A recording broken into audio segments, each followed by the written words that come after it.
اوست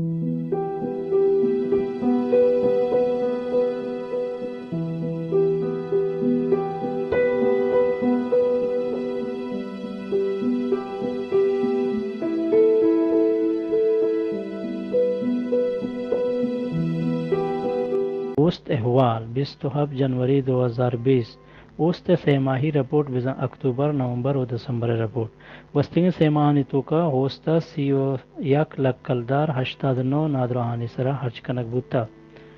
ای نادراهانی توکا شنی نام چوی وڑایان 17 کینسر نادراهن 8 گردهانی نادراهن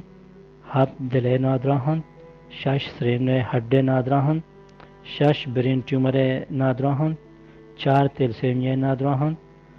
और 7 नादरा है ऑपरेशन कनक बित्ता और देगा मजन व कसाने नादराहाना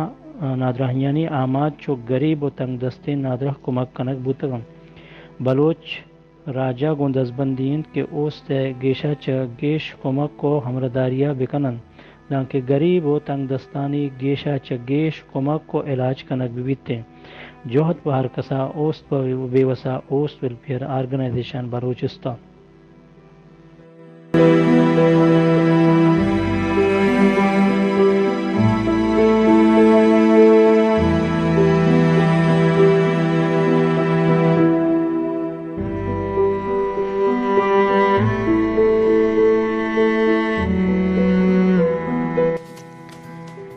اوس یوتیوب کاریز بزا اوس یوتیوب چینلت که علم سابسکرایب بکنید